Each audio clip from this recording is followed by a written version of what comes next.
संसद सचिवालयद्वारा नेपाली कांग्रेसलाई प्रमुख प्रतिपक्षी दलको मान्यता प्रदान। कांग्रेस संसदीय दलका नेता देउवालाई विपक्षी दलको नेताको हैसियतमा सुविधा प्राप्त हुने। राष्ट्रपति र उपराष्ट्रपति निर्वाचनलाई लिएर संवैधानिक र कानूनी विवाद उत्पन्न। विवादका कारण मिति घोषणामा निर्वाचन आयोग अनिर्णित। निर्वाचनलाई लम्ब्याउन खोजिएको नेपाली कांग्रेसको आशंका। नयाँ मन्त्रीमण्डलका केही मन्त्रीहरू स्वार्थ बाझिने गरी सरकारमा सहभागी भएपछि आलोचना र टिप्पणी बढ्दै। स्वार्थ बाझिने कार्य निराकरण गर्ने कानून नेपालमा अझै बन्न सकेन। शान्ति वार्तालाई युक्रेनले अस्वीकार गरिरहे द्वन्द्व समाधान गर्न कठिन हुने रुसी विदेश मन्त्रीको भनाई।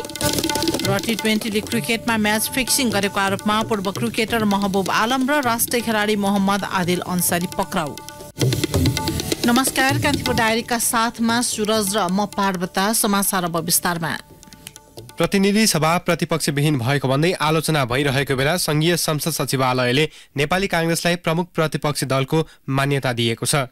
प्रधानमन्त्री पुष्पकमल दाहाललाई विश्वासको मत दिएपछि कांग्रेसले प्रमुख विपक्षी दलको हैसियत गुमाउने भन्दै आलोचना भएको थियो। संसद सचिवालयले कांग्रेस संसदीय दलको कार्यालयलाई पत्र लेख्दै संसदीय दलका नेता शेरबहादुर देउवालाई विपक्षी दलको नेताको हैसियतमा सेवा सुविधा प्राप्त हुने जानकारी गराएको हो। यसअघि कांग्रेसले संसद सचिवालयमा पार्टीलाई विपक्षी दलको मान्यता दिँदै सेवा सुविधा उपलब्ध गराउन पत्र पठाएको थियो। गत पुस 26 गते प्रतिनिधि सभामा उपस्थित 270 सांसद मध्ये 268 जनाले दाहाललाई विश्वासको मत दिएका थिए।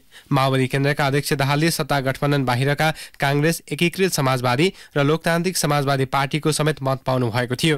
नेपाल मजदुर किसान पार्टीका प्रेम सुवाल र राष्ट्रिय जनमोर्चाका चित्रबहादुर केसीले मात्र विपक्षमा मतदान गर्नुभएको थियो। सरकारलाई विश्वासको मत दिएपछि कांग्रेसले प्रमुख विपक्षी दल बन्ने आधार नरहेको भन्दै नेमकीपाका सांसद सुवालले सदनमै प्रश्न समेत उठाउनु भएको थियो।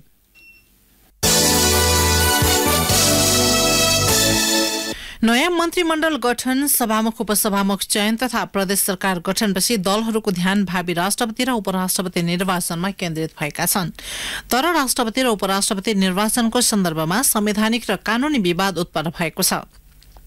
सोही विवादका कारण निर्वाचन आयोगले अझै निर्वाचनको मिति घोषणा गर्न सकेको छैन भने संसदको पहिलो दल नेपाली कांग्रेसले राष्ट्रपति र उपराष्ट्रपति निर्वाचनलाई कानूनको बहानामा लम्ब्याउन खोजिएको आशंका व्यक्त गरेको छ। एक रिपोर्ट।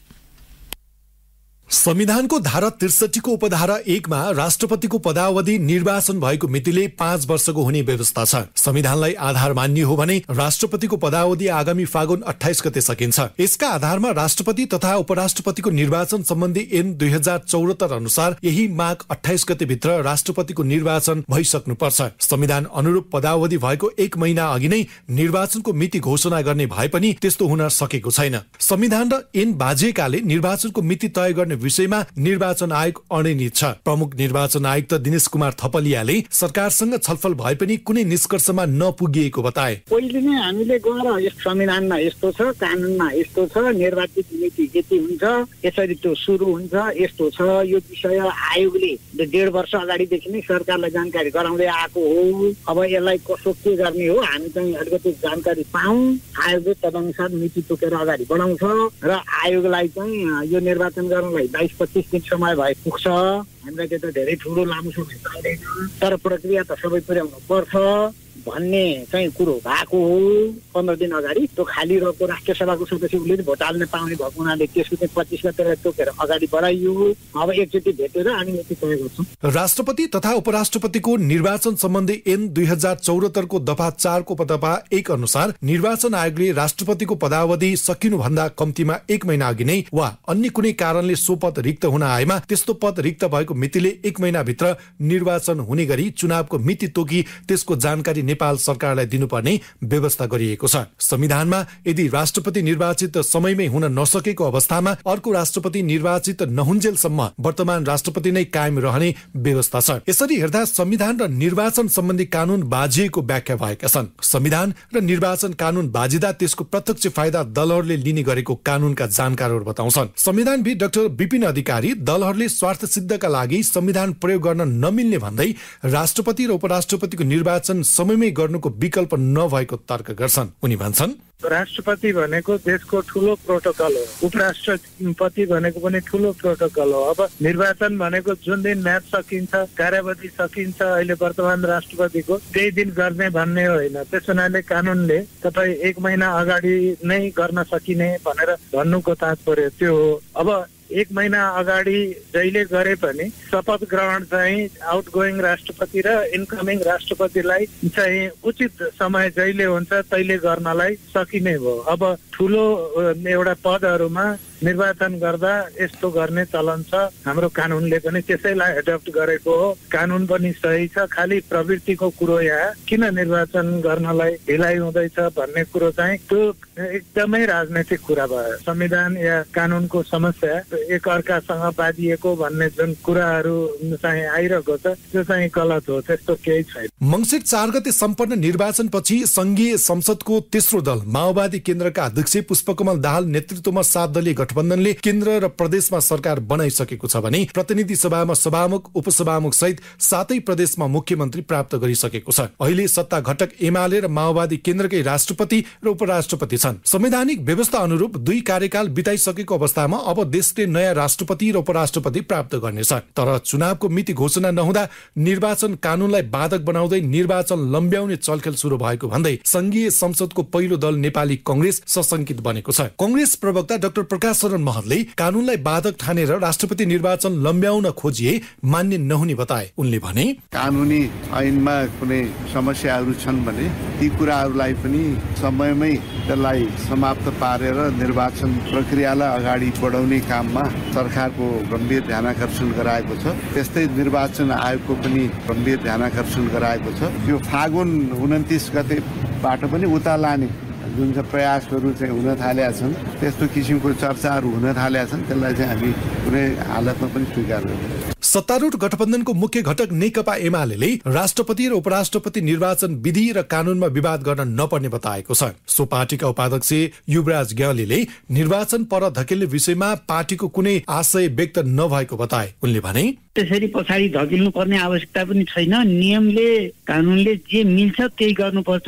त्यसबारेमा चाहिँ अलि राम्रो अध्ययन गर्ने र त्यो आधारमा जानुपर्छ।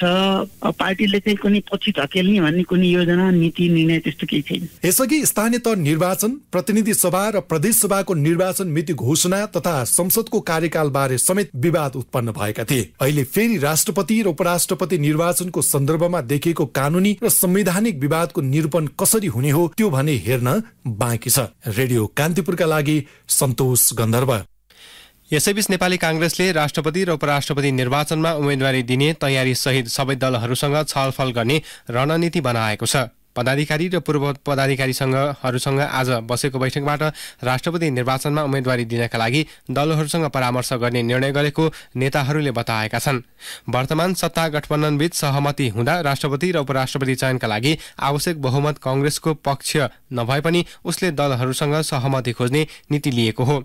राष्ट्रपति र उपराष्ट्रपति चयनका लागि संघीय संसद र प्रदेशसभा सदस्यहरूले मतदान गर्नेछन्। निर्वाचन सम्बन्धी कानून अनुसार संघीय संसद र प्रदेशसभाका सदस्यहरूको मतभार फरक हुन्छ। अहिलेको सत्तारूढ गठबन्धनले साझा उम्मेद्वार उठाएमा कांग्रेसको उम्मेद्वारको पक्षमा बहुमत पुग्ने देखिँदैन। तर कांग्रेस भने निर्वाचनसम्म माओवादी केन्द्र, एकीकृत समाजवादी र मधेस केन्द्रित दलहरूसँग सहमति बनाएर राष्ट्रपतिमा उम्मेदवारी दिने तयारी गरिरहेको बताइएको छ।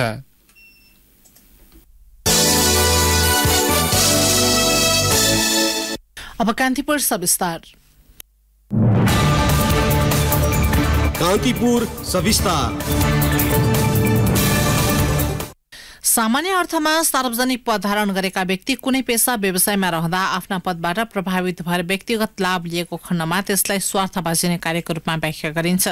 यही मान्यताका बीच नयाँ मन्त्रीमण्डलका केही मन्त्रीहरूको व्यावसायिक पृष्ठभूमिका कारण यति बेला स्वार्थ बाँचिने गरी उनीहरू सरकारमा सहभागी भएको भन्दै आलोचना र टिप्पणी भइरहेका छन्। सुशासनका लागि अपरिहार्य मानिएको स्वार्थ बाँचिने कार्य निराकरण हुन नसकेमा त्यसले भ्रष्टाचार र अनियमिततालाई बढावा दिने जोखिम देखिएको छ। तर नेपालमा स्वार्थ बाँचिने कार्य रोक्नका लागि कुनै कानून बनिसकेको छैन। त्यसैले भन्ने गरिएको छ त्यस्ता कानून नभए पनि स्वार्थ बाँचिने व्यक्तिहरू नै नीति निर्माणको हैसियतमा पुगेका छन्। प्रधानमन्त्री पुष्पकमल दाहाल नेतृत्वको मन्त्रीमण्डलमा समावेश भएका केही मन्त्रीको व्यावसायिक पृष्ठभूमिलाई लिएर अहिले कन्फ्लिक्ट अफ इन्ट्रेस्टको विषयमा बहस भइरहेको छ। यही क्रममा नेपाली शब्दावलीमा स्वार्थको द्वन्द्व, स्वार्थको टकराव वा स्वार्थ बाझिने कार्य भनेर परिभाषित यो विषय के हो भन्ने सार्वजनिक वृत्तमा चासो प्रकट भएका छन्। सामान्यतया कुनै पनि पदमा रहेका व्यक्तिले आफ्नो व्यक्तिगत स्वार्थका निम्ति सार्वजनिक पदलाई प्रयोग गर्न सक्ने अवस्थालाई स्वार्थ बाझिने भनेर हेरिन्छ। 2064 सालमा बनेको सुशासन व्यवस्थापन र सञ्चालन ऐनको दफा 18 मा भनिएको छ, यस ऐन वा अन्य प्रचलित कानून बमोजिम निर्णय गर्न पाउने पदाधिकारीले निर्णय गर्नुपर्ने विषयमा प्रत्यक्ष रूपमा आफ्नो कुनै हित, सरकार वा स्वार्थ रहेको भएमा वा निजले गरेको विषयबाट निजको हकमा अपुताले खान पाउने व्यक्ति वा नजिकको अन्य नातेदार प्रत्यक्ष प्रभावित हुने भएमा वा निजको एका सगोलको व्यक्तिले सञ्चालन गरेको व्यापार व्यवसायमा प्रत्यक्ष फाइदा पुग्ने गरी स्वार्थ बाजिने भएमा त्यस्ता पदाधिकारीले त्यस्तो विषयमा निर्णय गर्न पाउने छैन। त्यस्तै संयुक्त राष्ट्र संघीय महासन्धिले स्वार्थ बाजिने विषयलाई भ्रष्टाचारको रूपमा व्याख्या गरेको छ। स्वार्थ बाजिनु भनेकै के हो त? स्वार्थको द्वन्द्व सम्बन्धी विषयका एक अध्येता किरण चापागाई भन्छन्, कुनै पनि आर्थिक अथवा राजनीतिक फाइदाका लागि कुनै पनि एउटा व्यक्ति अथवा समूहको निहित स्वार्थको लागि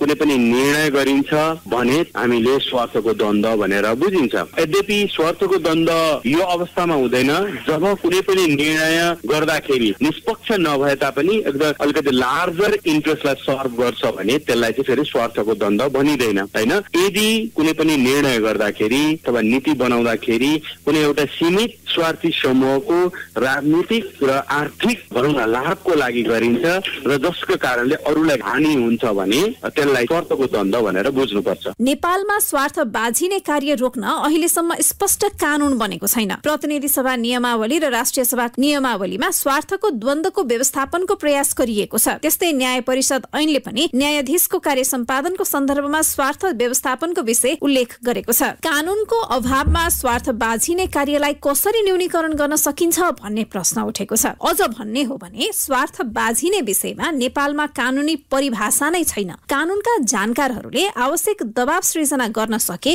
नयाँ कानून बन्न सक्ने र त्यसका लागि यो विषय संसदमा प्रवेश गर्न सक्ने बताएका छन्। अधिवक्ता इन्द्र अर्याल स्वार्थको द्वन्द्व अवधारणामा नैतिक र कानूनी प्रश्न खडा गर्नुपर्ने बताउँछन्। यहाँनिर मेरो चाहिँ कन्फ्लिक्ट अफ इन्ट्रेस्ट छ भन्ने कुरा चाहिँ देखिँदाखेरि अलि अप्ठ्यारो जस्तो मान्छे चाहिँ अलिकति ब्याक हुने कन्डिसन चाहिँ छ। हामी सबैका प्रयासले, किनभने कानून मन्त्रालयमा पनि तपाईँ हामीले कुरा गर्न सक्छौँ, संसदमा जाने कुरा नै कुरा गर्न सक्छौँ, तर यो विषय तपाईँको संसदमा पुग्दाखेरि भोलि सांसदहरू यसबाट ब्याक हुन सक्ने अवस्था चाहिँ बडो गाह्रो छ। किनभने सामाजिक रूपमा चाहिँ यो विषय निकै चासोको विषय हो र यो विषयले चाहिँ धेरै नै सामाजिक न्याय दिन्छ र कानुनी न्याय पनि दिन्छ भन्ने कुरा चाहिँ आम मान्छेले बुझेका छन्। त्यसकारणले यसको सुरुवात मात्र गर्न सकियो भने यो विषय अगाडि बढ्छ, पछाडि चाहिँ सार्वजनिक पदमा हुनेले निजी स्वार्थका लागि आफ्नो कार्यकाल र पदको दुरुपयोग गर्ने गलत नजिर स्थापित गर्ने कार्य हुँदै आएका छन्। लोकतान्त्रिक मूल्य र मान्यता अनुसार सार्वजनिक पदमा हुनेले सार्वजनिक हित विपरीत निजी स्वार्थका निम्ति काम गर्नु अस्वाभाविक भए पनि हामी कहाँ त्यसलाई नै बलियो आधार बनाउन खोजिएको टिप्पणी भइरहेका छन्। नयाँ मन्त्रीमण्डलमा सहभागी भएका मन्त्रीहरूको व्यावसायिक पृष्ठभूमिका कारण विवाद उत्पन्न हुँदै स्वार्थ बाझिने कार्यले बहस उत्पन्न गराएको हो। शहरी विकास मन्त्री विक्रम पाण्डे, गृहमन्त्री रवि लामिछाने, श्रम मन्त्री डोलराज अर्याल त प्रतिनिधि पात्र मात्रै हुन्। कानून निर्माण गर्ने संसदमा समेत व्यापारी, मेडिकल कलेज सञ्चालक, बैंक सञ्चालक, शेयर कारोबारी, ठेकेदार लगायत पृष्ठभूमिका व्यक्तिलाई हरेक जसो राजनीतिक दलले सांसद बनाउँदै आएका छन्। विगतमा पनि व्यापारिक पृष्ठभूमिबाट आएका सांसदहरूले संसदीय समितिहरूबाट कानून निर्माण तथा राज्य सञ्चालनका विषयमा आफू अनुकूल निर्णय गराएको भन्दै आलोचना भएका थिए। नयाँ सरकारमा मन्त्री भएका व्यक्तिको विषयमा अहिले त्यस्तै प्रकारको टिप्पणी भइरहेका छन्। व्यवसाय सञ्चालन गर्ने व्यक्ति मन्त्री हुँदा स्वार्थ बाजिँदैन भन्ने प्रश्नमा शहरी विकास मन्त्री विक्रम पाण्डेले भनेका छन्, तपाईलाई हुन त तपाईँ नेपाली हो, चाहिँ त्यो सोध्नु स्वाभाविक हो। तपाईँलाई थाहा छ अहिले बेलायतको चाहिँ प्रधानमन्त्री के छ?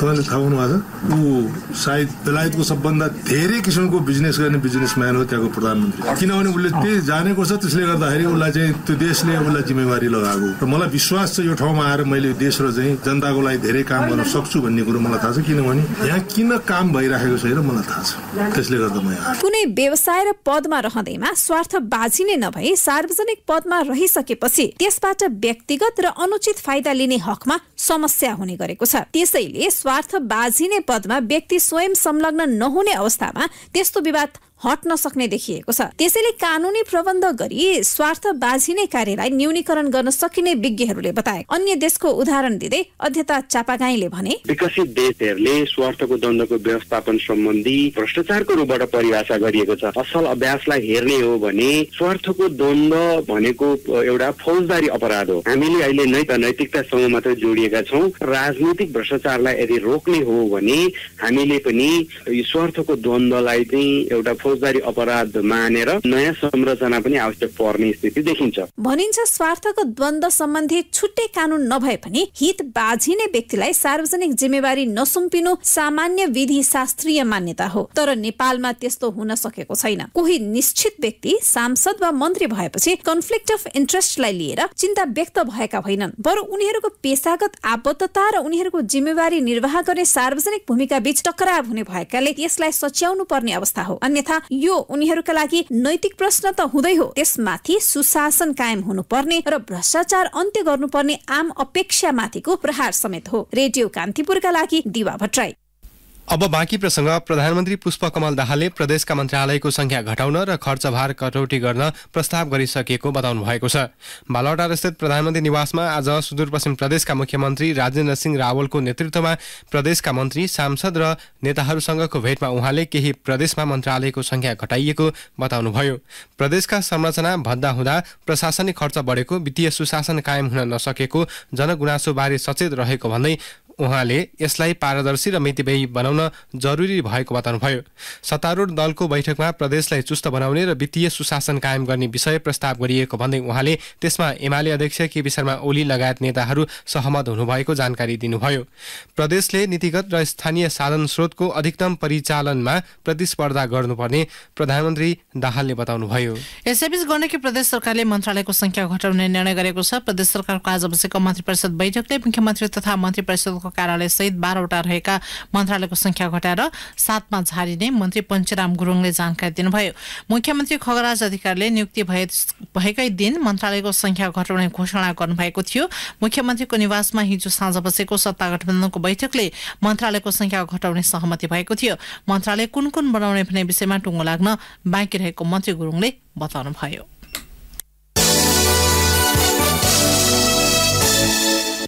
अख्तियार दुरुपयोग अनुसन्धान आयोगले धरान स्थित बीपी कोइराला स्वास्थ्य विज्ञान प्रतिष्ठानका उपकुलपति डाक्टर ज्ञानेन्द्र गिरी विरुद्ध भ्रष्टाचार मुद्दा दायर गरेको छ। प्राध्यापक पदको किर्ते कागजात पेश गरेको अभियोगमा अख्तियारले गिरी विरुद्ध विशेष अदालतमा भ्रष्टाचार मुद्दा दायर गरेको हो। त्यस्तै गिरीलाई कानून विपरीत नियुक्त दिएको आरोपमा डाक्टर ज्ञानेन्द्र मानसिंह कार्की विरुद्ध समेत मुद्दा दायर गरिएको आयोगका प्रवक्ता श्याम प्रसाद भण्डारीले बताउनुभयो।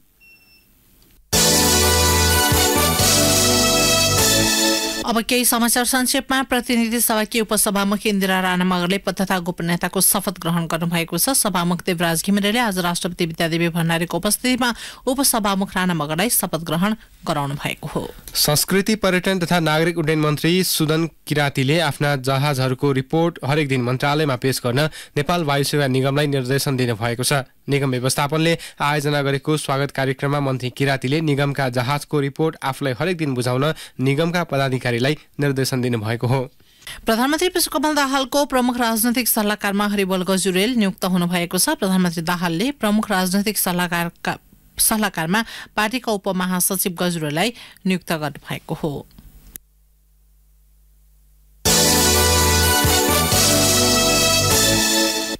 कान्तिपुर डायरीमा अब रूपन्देही डायरीको पालो।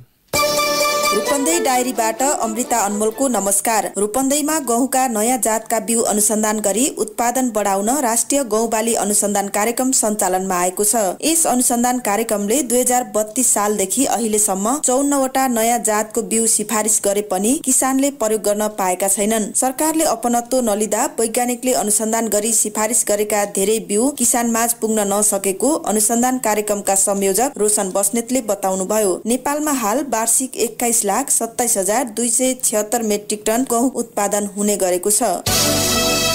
फोहोर निर्मलीकरण विधि अपनाएपछि बुटवलको लुम्बिनी प्रादेशिक अस्पतालमा फोहोर व्यवस्थापनको समस्याको अन्त्य भएको छ। अस्पतालले सिरिन्ज, उपकरण, बिरामीको खकार, रगत, मानवअङ्ग लगायतका फोहोरलाई निर्मलीकरण गर्ने गरेको हो। अस्पताल जन्य फोहोरलाई 121 डिग्री सेन्टिग्रेड तापक्रममा आधा घण्टा मसिनमा राखी सबै कीटाणु मार्ने र सो पश्चात फोहोरलाई उपमहानगरले व्यवस्थापन गर्ने अन्य फोहोर सरह व्यवस्थापन गरिने अस्पतालकी हाउसकिपिङ अधिकृत गीता गेवालीले बताउनुभयो। लुम्बिनी प्रादेशिक अस्पतालबाट दैनिक 600 केजी फोहोर संकलन हुने गरेको छ। एसियाली विकास बैंक एडीबीले लुम्बिनी विकास कोषका लागि खरिद गरेको विद्युतीय बस 1 महिना सञ्चालनमा ल्याई थन्काइएका छन्। 3.5 वर्ष खुला आकाशमुनि राखिएका 5 बस दशैंको अवसरमा 1 महिना चलाइए पनि ऐन अनुसार चलाउन नमिल्ने भन्दै थन्काइएका हुन्। 14 वटा भ्यान र 5 वटा बस सेतो नम्बर प्लेटमा छन्। सेतो नम्बर प्लेटका सरकारी गाडी हरियो वा अर्को कुनै प्लेटमा परिवर्तन गर्न पाउने प्रावधान यातायात व्यवस्था ऐनमा छैन। बुटवलमा निर्माण थालिएको अन्तर्राष्ट्रिय प्रदर्शनी केन्द्र अन्तिम चरणमा पुगेको छ। नियमित व्यापारिक मेला र प्रदर्शनी गरी आर्थिक गतिविधि बढाउने उद्देश्यले प्रदर्शनी केन्द्र बनाइएको हो। 6.4 बिघा क्षेत्रफलमा 1 अर्ब 2 करोडको लागतमा शहरी विकास मन्त्रालयले देशकै ठूलो र नवीन प्रविधिमा प्रदर्शनी केन्द्र निर्माण गरेको आयोजना प्रमुख सुमन बहादुर दर्लामीले बताउनुभयो। झण्डै 850 स्टल प्रदर्शनीमा राख्न मिल्ने 20,000 मानिस अटाउने तथा 2,000 जनाले एकैपटक खाजा खान सक्ने गरी फुड कोर्ट निर्माण गरिएका छन्। अवस्थ रूपन्देही डायरी आजलाई यति नै। अमृता अनमोल बिदा हुन्छु। नमस्कार। रूपन्देही डायरीपछि कान्तिपुर डायरीमा पुनः ब्रेकको पालो। अब आर्थिक प्रसंग। चालू आर्थिक वर्षको 6 महिनामा वस्तु निर्यात 32% घटेको छ। भन्सार विभागले सार्वजनिक गरेको वित्तीय विवरण अनुसार गत साउनदेखि पुससम्म कुल 80 अर्ब 80 करोड 74 लाख रुपैयाँ बराबरको मात्रै वस्तु देश बाहिर निर्यात भएको छ। गत वर्षको यसै अवधिमा 1 खर्ब 18 अर्बको निर्यात भएको थियो। निर्यातसँगै आयातमा पनि गत वर्षको सोही अवधिको तुलनामा 20.68%ले कमी आएको छ। चालू आर्थिक वर्षको पहिलो 6 महिनामा कुल 7 खर्ब 92 अर्ब 66 करोड रुपैयाँको वस्तु आयात भएको छ। भन्सार विभागको तथ्याङ्क अनुसार गत वर्ष यसै अवधिमा 9 खर्ब 79 अर्ब 34 करोडको आयात भएको थियो। समग्रमा 6 महिनामा मुलुकको व्यापार घाटा 7 खर्ब 11 अर्ब 85 करोड रुपैयाँ रहेको छ। राष्ट्रिय योजना आयोगको उपाध्यक्षमा मीन बहादुर श्रेष्ठ नियुक्त हुनुभएको छ। प्रधानमन्त्री पुष्पकमल दाहालले श्रेष्ठलाई राष्ट्रिय योजना आयोगको उपाध्यक्षमा नियुक्त गर्नुभएको हो। प्रधानमन्त्री तथा मन्त्री परिषदको कार्यालय सिंहदरबारमा एक कार्यक्रमबीच प्रधानमन्त्री दाहालले श्रेष्ठलाई पद तथा गोपनीयताको शपथ गराउनुभयो। म्याग्दीका स्थायी घर भएका श्रेष्ठ नेपाल राष्ट्र बैंकको कार्यकारी निर्देशकका रूपमा कार्यरत हुनुहुन्थ्यो। यसअघि पनि दाहाल प्रधानमन्त्री हुँदा श्रेष्ठ राष्ट्रिय योजना आयोगको उपाध्यक्ष बन्नुभएको थियो।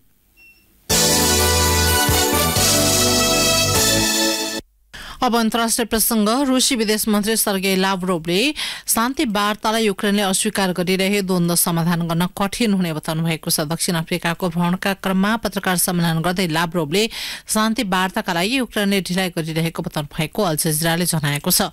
तर रूस वार्ताका लागि खुला रहेको उहाँको भनाइ छ।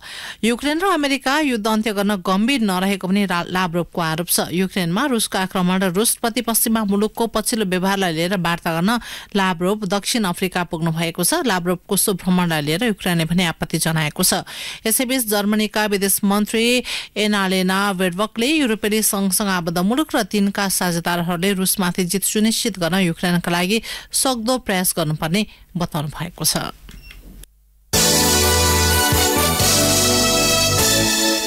अब खेल समाचार। नेपाल T20 लीग क्रिकेटमा स्पट फिक्सिङ र म्याच फिक्सिङ गरेको आरोपमा पूर्व क्रिकेटर महबुब आलम र राष्ट्रिय क्रिकेट टोलीका खेलाडी मोहम्मद आदिल अन्सारी पक्राउ परेका छन्। उनीहरूलाई आज नेपाल प्रहरीको केन्द्रीय अनुसन्धान ब्युरो CIBले पक्राउ गरेको हो। गत पुस 9 देखि 27 गतेसम्म कीर्तिपुर स्थित त्रिवी क्रिकेट मैदानमा भएको खेलमा म्याच फिक्सिङ भएको कुरा आएपछि CIBले DSP सुन्दर तिवारीको संयोजकत्वमा 5 सदस्यीय छानबिन समिति गठन गरेको थियो। समितिले अनुसन्धान अन्तिम चरणमा पुर्याउँदै स्पट फिक्सिङ भएको प्रमाण र आधारहरू भेटिएपछि त्यसमा संलग्नताको आशंकामा 2 क्रिकेटरलाई पक्राउ गरेको हो। सप्तरीको राजविराजबाट पक्राउ परेका आदिल र विराटनगरबाट पक्राउ परेका महबुबलाई काठमाडौँ ल्याइएको छ। लीगका खेलमा म्याच फिक्सिङ र स्पट फिक्सिङ जस्तो गम्भीर आरोप लागे पनि नेपाल क्रिकेट संघ क्यानले भने अस्वीकार गर्दै आएको छ। पोखरामा जारी तेस्रो टाइगर कप अन्तर्राष्ट्रिय क्लब भलिबल च्याम्पियनसिपमा महिलातर्फ नेपाली एपीएफ क्लबले विजयी सुरुवात गरेको छ। पोखरा रङ्गशालामा भएको खेलमा गण्डकी प्रदेशलाई 3-0 को सोझो सेटमा पराजित गर्दै एपीएफले प्रतियोगिताको सुखद सुरुवात गर्यो। एपीएफले 25-11, 25-19 र 25-16 को सेटमा जित निकाल्यो। यस्तै पुरुषतर्फ विदेशी टिम श्रीलङ्काको सेन्ट जोसेफ वाज स्पोर्ट्स क्लबलाई 3-0 को सोझो सेटमा पराजित गर्दै विभागीय टोली त्रिभुवन आर्मी क्लबले पहिलो जित हात पारेको छ। आर्मीले विदेशी टोलीमाथि 25-20, 25-17 र 25-10 को सेटमा जित निकाल्यो। पुरुषतर्फकै अर्को खेलमा विभागीय टोली नेपाल पुलिस क्लबलाई 3-1 को सेटमा हराउँदै नेपाल एपीएफ क्लबले दोस्रो जित निकाल्यो। एपीएफले पुलिसमाथि 25-19, 25-19, 21-25, 25-19 र 25-18 को जित निकालेको हो। अन्त्यमा यस बुलेटिनका प्रमुख प्रसंग पुनः एकपटक। संसद सचिवालयद्वारा नेपाली कांग्रेसलाई प्रमुख प्रतिपक्षी दलको मान्यता प्रदान। कांग्रेस संसदीय दलका नेता देउवालाई विपक्षी दलको नेताको हैसियतमा सुविधा प्राप्त हुने। राष्ट्रपति र उपराष्ट्रपति निर्वाचनलाई लिएर संवैधानिक र कानूनी विवाद उत्पन्न। विवादका कारण मिति घोषणामा निर्वाचन आयोग अनिर्णित। निर्वाचनलाई लम्ब्याउन खोजिएको नेपाली कांग्रेसको आशंका। नयाँ मन्त्रीमण्डलका केही मन्त्रीहरू स्वार्थबाजिने गरी सरकारमा सहभागी भएपछि आलोचना र टिप्पणी बढ्दै। स्वार्थबाजिने कार्य निराकरण गर्ने कानून नेपालमा अझै बन्न सकेन। शान्ति वार्तालाई युक्रेनले अस्वीकार गरिरहे द्वन्द्व समाधान गर्न कठिन हुने रुसी विदेश मन्त्रीको भनाई। र टी20 लीग क्रिकेटमा म्याच फिक्सिङ गरेको आरोपमा पूर्व क्रिकेटर महबुब आलम र राष्ट्रिय खेलाडी मोहम्मद आदिल अन्सारी पक्राउ। हवस् त यिनै प्रसङ्गसँगै कान्तिपुर डायरीको यो बुलेटिन यही सकिन्छ। राति 8 बजे सेक्युरिटी एन्ड क्राइम डायरी हुनेछ। सुरज र म पार्वता यामाक्छौँ। नमस्कार।